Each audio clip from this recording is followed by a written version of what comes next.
कर लो बात। ये बांस बीच रास्ते में किसने पटक दिया? वैसे ही लेट हो रहा हूँ, छत की रस्सी टाइम पे कैसे पहुँचेगी? कल तो यहाँ कोई जोर जोर से सीटी बजा रहा था और आज ये डंडा पड़ा है। भाई मुझे तो समझ नहीं आ रहा कि सच में रास्ता बंद है। अरे भाई, मैं भी इसीलिए रुकी हूँ। कल वो पट्टी वाले पहरेदार आए थे, सब इतने सीरियस मुंह बना के खड़े थे। रास्ते में पड़ा हर डंडा कोई कानून नहीं होता, लेकिन हाँ, कल चेकिंग है, इसलिए सब अपना सामान किनारे रखो और दिमाग ठिकाने। देखा, सीटी की आवाज सुनते ही मेरे कान खुद ब खुद खड़े हो जाते हैं। असली रौब आवाज में ही होता है भाई, इस बेजान डंडे में नहीं। यार, बजट में बस इतना ही टुकड़ा आया।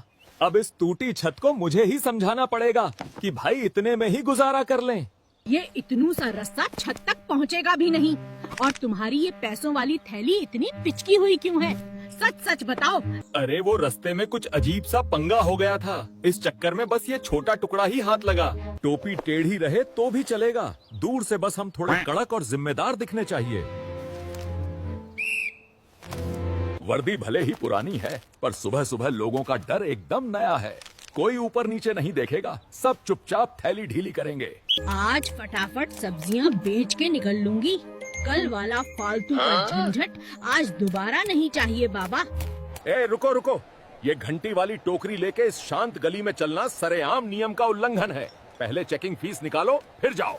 कल जो असली पहरेदार आए थे, उन्होंने तो बस रास्ता साफ कराया था। पहली बार है इसलिए कम में छोड़ रहे हैं, नहीं तो कागजी कार्रवाई के चक्कर में तुम्हारी पूरी सुबह यहीं निकल जाएगी। देखा, अभी तो सीटी बजाई भी नहीं और थैली खुल गई। अब कोई ऐसा मुर्गा ढूंढो जिसके हाथ में कोई बड़ा और झंझट वाला सामान हो। ये लो पूरे 3 सिक्के, और सुन रहे हो, एक एक पैसे का हिसाब लेकर ही वापस आना। आगे संभल के जाना भाई, 2 अजीब से अफसर घूम रहे हैं। टोकरी की घंटी से लेके बंदे की सांस लेने तक पे नया नियम निकाल दे रहे हैं। लो भाई, अब रस्सियों पे भी टैक्स लगेगा क्या? ऐसे तो कल को बादल से पानी गिराने का भी बिल आ जाएगा। खड़े रहो वहीं। इतना लंबा रस्सा लेकर सीधे नहीं जा सकते, पहले सरकारी जांच करानी पड़ेगी। इतना लंबा सामान बिना स्क्रैच परमिट के ले जाना मना है, इससे किसी की दीवार, किसी की पूंछ या पैर उलझ सकता है। चलो टैक्स निकालो। ये लो असली सरकारी मुहर। कल को कोई रोके तो यही दिखा देना, नहीं तो वही पूछताछ होगी और फिर से 3 सिक्के ढीले करने पड़ेंगे। तुम्हें ये छोटा मोटा काम लग रहा होगा, पर असली मुसीबत ऐसी ही बड़ी चीजों से शुरू होती है। बात बढ़ी तो कागज पत्तर बढ़ेंगे, नुकसान तुम्हारा ही है। क्या बताऊं, रास्ते में सरकारी पंगा हो गया था, इसलिए इस बार भी बस इतना ही रास्ता ला पाया।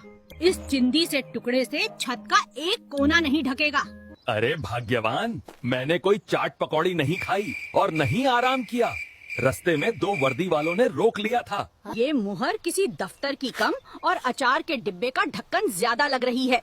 जाओ और अभी के अभी उन दोनों का नाम पता। अरे भाई, वो दोनों अभी अभी कुएं वाली सड़क की तरफ गए हैं। वहाँ एक झाड़ू वाले को रोककर फिर कुछ सिक्के निकलवा रहे थे। बस नाम पूछ के लौट जाऊंगा। आज फिर से जेब ढीली करने का मेरा बिल्कुल इरादा नहीं है। बस चुपचाप देखना है, कुछ बोलना नहीं है। पहले समझ तो लूं कि ये क्या तमाशा चल रहा है। ये झाड़ू भले ही तुम्हारे आंगन की हो, पर इससे जो धूल उड़ेगी वो सबकी नाक में जाएगी, इसलिए नियम सब पे लागू होता है। पैसे निकालो। साहब जी नमस्ते, ये कल वाली मोहर संभाल के लाया हूँ। बस इतना बता दीजिए कि आप लोग कौन से दफ्तर से हैं, ताकि मैं डायरी में नाम लिख सकूं। कल पैसे देने के बाद बहस और आज बिना बात के पूछताछ। बेटा, लगता है तुम्हारे लिए अलग से दोबारा जांच फीस का नियम बनाना पड़ेगा। हुजूर, जरा इस चीज को देखिए, मुझे इस मुहर में कुछ झोल लग रहा है। सरकारी दफ्तर में ऐसे टैक्स नहीं लिए जाते और हमारी रसीदें बकायदा लकड़ी पे कटती हैं, अचार के ढक्कन पे नहीं। ये परेड वाले पुराने कपड़े पहन के घूम रहे हैं। ये कोई ड्यूटी नहीं, सरासर ठगी है। कल फिर वही पैसे लेके जाना, पर तुरंत मत देना। नाम, दफ्तर और नियम सब जोर जोर से चिल्ला के पूछना, मैं पास में ही छुपा रहूंगा। ये 3 सिक्के इस कपड़े में बांध दिए हैं, हाथ में ही रखना, पर मुट्ठी ढीली मत करना। यार, अगर वहाँ मेरी आवाज अटक गई ना, तो शब्द बाद में निकलेंगे और मेरे कान पहले कांपने लगेंगे। फिर मुझे डरपोक मत बोलना। चल भाई, पैर आगे बढ़ा।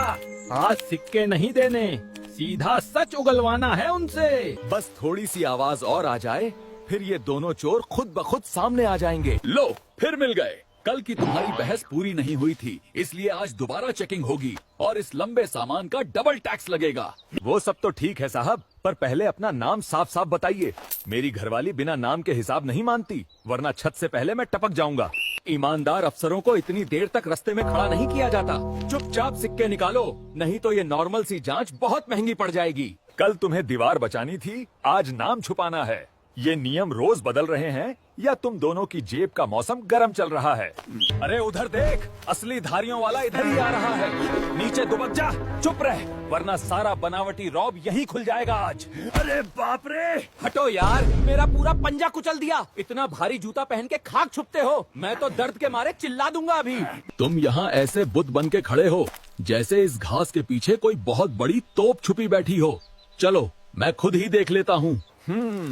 तो मिल ही गए तुम दोनों आखिर। अब बनावटी रौब बाहर रखो, सारी गड़बड़ साफ दिखाई दे रही है मुझे। अरे हुजूर, हम तो बस परेड की प्रैक्टिस कर रहे थे, और ये सिक्के, ये तो लोगों ने खुद खुशी खुशी दिए हैं। चलो जेब खाली करो दोनों, और अब यही बांस उठाओ और शाम तक पूरा रास्ता साफ करो। सीटी की आवाज सुनते ही फिर से सिक्का चढ़ाने चले? पहले घर चलो, वो कोई अफसर नहीं, सिर्फ एक सूखा बांस है।